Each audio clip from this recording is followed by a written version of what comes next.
को गुलाम बनाया और गुलाम बना के सारे अधिकार छीन लिए और देश के कोने से ढूंढ ढूंढ के उनको एक कोने में शिफ्ट कर दिया, जिसकी ये तैयारी कर रहे हैं मनुवादी लोग। ऐसे ही किया गया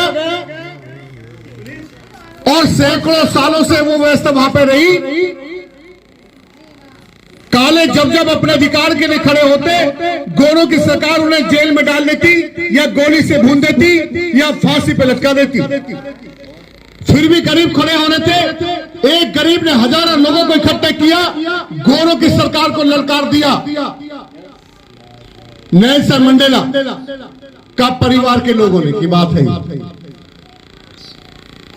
तो 35,000 लोग भून दिए, फिर भी नेल्सन मंडेला का परिवार खड़ा हो गया। तो सरकार ने कहा क्या चाहिए, तो नेल्सन मंडेला के परिवार ने कहा शिक्षा का अधिकार चाहिए बस, और कुछ मत दीजिए। गवर्नमेंट ने एक शर्त पर शिक्षा का अधिकार दिया, अगर परिवार के लोग, 2 परिवार मिलकर सारा धन गवर्नमेंट को देंगे खाने पीने के अलावा, तो एक बच्चे को पढ़ा सकते हैं। तो नेल्सन मंडेला के 2 परिवारों ने मिलकर नेल्सन मंडेला को पढ़ाया लिखाया, पढ़ा लिखा के वो लॉयर बने, वकील बने। वकील बनने के बाद उन्होंने अपने परिवार से पूछा कि आप क्यों नहीं पढ़े थे। उन्होंने कहा बेटा हमारे लिए जो लड़े थे उन्हें गोली से भून दिया गया, तो तुम क्यों नहीं डरे। उन्होंने कहा कि जुल्म करने वाले से जुल्म सहने वाला ज्यादा गुनहगार है।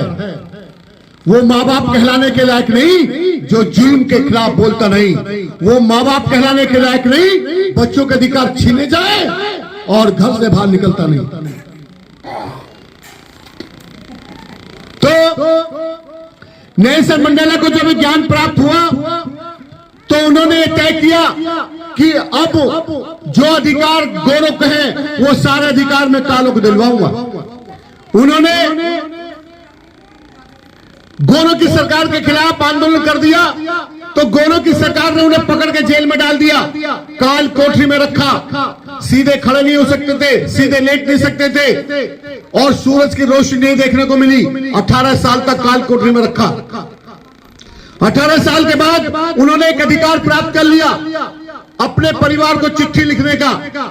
जो उन्होंने अपने परिवार को चिट्ठी लिखी उनमें इतना दर्द था, इतना बड़ा उद्देश्य था कि वो चिट्ठी उस देश के अखबार और पत्रिकाओं की सुर्खियां बनने लगी। उनकी चिट्ठी पढ़ पढ़ के लोग जागरूक होने लगे। एक व्यक्ति हमारे लिए जेल में सड़ रहा है और लोग बाहर निकल के आंदोलन करने लगे।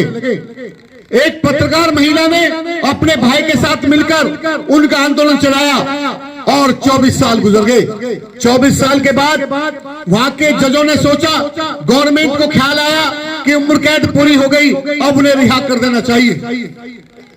रिहाई की बात आई तो कटघरे में खड़े हुए नेल्सन मंडेला से पूछा एक जज ने कि अपने बचाव में कुछ कहिए। वो कुछ नहीं कहते हैं। दूसरे ने कहा अरे कुछ कहिए अपने बचाव में। वो तब भी नजर झुका के खड़े रहे। तीनों जजों ने गुस्से में बोला हम तुम्हें रिहा करना चाहते हैं, और रिहाई अगर कैदी रिहाई ना चाहे तो रिहाई करने का कोई कानून नहीं है, तुम बचाव में कुछ कहिए। तो नेल्सन मंडेला ने कहा जहां गोरों की सरकार हो और गोरे जज हो वहां में न्याय की उम्मीद नहीं है। ऐसी स्थिति भारत में है जहां संविधान विरोधी सरकार हो और संविधान उन्हीं के हाथों में हो, तो हमें वहां से संविधान को लागू होने की उम्मीद नहीं है। तो नेल्सन मंडेला ने कहा कि जिस गुनाह के लिए आपने मुझे जेल में डाला, मैं बाहर जाके यही गुनाह करने वाला हूं। अगर इस शर्त पर रिहा करते हो तो कर दो। तो जजों ने रिहा नहीं किया, वापस जेल चले गए। 24 साल तक रोज तिल मरा वो आदमी, लेकिन अपने उद्देश्य से वापस नहीं हुआ। जब ये बात पूरी दुनिया में पहुंची, पूरी दुनिया के डेमोक्रेटिक देश उस देश के खिलाफ हो गए। देश पे भारी दबाव पड़ा और मानवता की बात थी तो गोरे भी साथ में आ गए। गोरे काले एक साथ हो गए, सरकार के खिलाफ हो गए, लेकिन 27 साल गुजर गए। 27 साल के बाद लाखों लोगों ने संसद को घेर लिया और संसद से बाहर निकले नेता और घुटनों पे आ गए, नाक रगड़ी जमीन में और कहा हमें माफ कर दीजिए, हम तुम्हारे व्यक्ति को रिहा करते हैं। और रिहाई नहीं, हम उन्हें अपना देश का राष्ट्रपति घोषित करते हैं।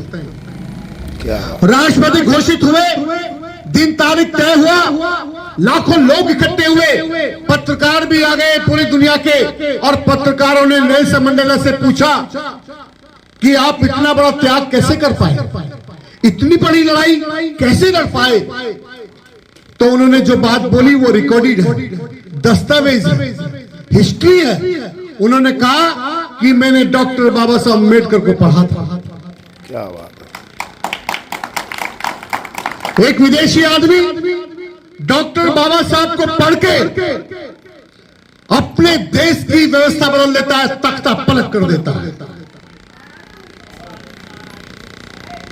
और हम उसी बाबा साहब अम्बेडकर के देश में रहते हैं, हम उसी डॉक्टर बाबा साहब अम्बेडकर के संविधान के बल पे आजाद हुए हैं। उसी डॉक्टर बाबा साहब अम्बेडकर ने अपने 4 बच्चे कुर्बान किए और हमारी बहनों का बलात्कार हो रहा है इस देश में। हमारे अधिकार छीने जा रहे हैं इस देश में। हमारा आरक्षण खत्म किया जा रहा है इस देश में। क्या हमारा कोई मान सम्मान स्वाभिमान है? क्या हम जिंदा लोग हैं या हम मर चुके हैं? जिंदा है तो सबूत दीजिए कि आप जिंदा हैं। बोल सकते तो बोलिए, लिख सकते तो लिखिए, चल सकते तो चलिए, जो चल रहे हैं तो उनको चलाइए। भाई चंद्रशेखर आजाद की ताकत बनिए, मेरे जैसे आदमी को खाना खिलाइए। रात मेरे रहने का ठिकाना नहीं था, भाई ओमपाल गौतम जी का ध्यान आया कि काटीखेड़ा के हैं, सामाजिक व्यक्ति हैं, इनके 4 5 बेटी है, एक कमरा है। मुझे अपने कमरे में सुलाया बच्चों के साथ। ये बात सिर्फ एक सामाजिक व्यक्ति समझ सकता है। अगर मैं बोल रहा हूं मैं 2-2 महीने अपने घर नहीं जाता हूं, तो ये ओमपाल गौतम जैसे लोगों की ताकत है जो मुझे खाना खिलाते हैं, मेरी मोटरसाइकिल में पेट्रोल डालते हैं और मेरी बात भी सुनते हैं। और आप लोगों का मैं दिल से आभार व्यक्त करता हूं कि आप अपने जरूरी काम छोड़ के खड़े हैं। इसका मतलब बदलाव आप भी चाहते हैं।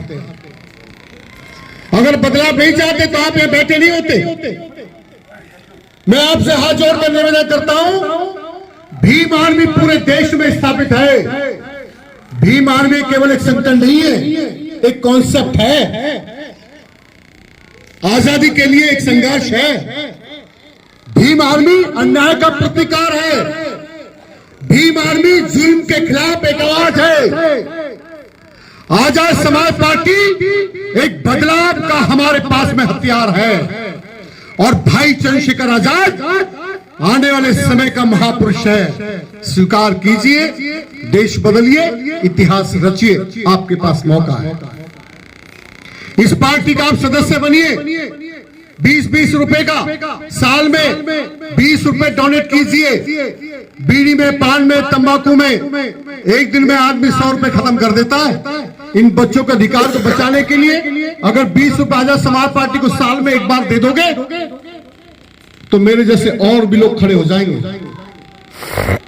और पार्टी की जिम्मेदारी लेना चाहते हो, चलाना चाहते हो तो 1000 रुपए लाइफ टाइम में एक बार डोनेट कीजिए। उसके बदले आपको एक कार्ड मिलेगा पार्टी का, लाइफ टाइम मेंबरशिप का। वो कार्ड अपने निकाल के जेब में रखना। कोई तुम्हें धमकाए, सताए तो उसको डराने के काम आएगा। भीम आर्मी आजाद समाज पार्टी का डर है मानववादियों के दिल में, और किसी का डर नहीं है। कह देना शोषण करोगे, हमारी बात नहीं मानोगे और न्याय के खिलाफ चलोगे तो तुम्हारी बारात निकालना जानते हैं। ये कार्ड इस काम भी आएगा। इतनी सुरक्षा आपको आजाद समाज पार्टी आपको देगी। कॉल करके देखना, भीम आर्मी के लोग जरूर आएंगे। ये पूरे देश में है। मेरे देश में समाज के लोगों, मैं समझता हूं आपने मेरी बात को ध्यान से सुना है। मैं आपका दिल से आभार व्यक्त करता हूं।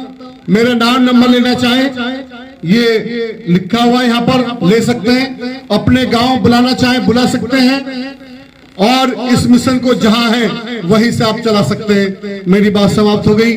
जय भीम, जय भारत, जय संविधान।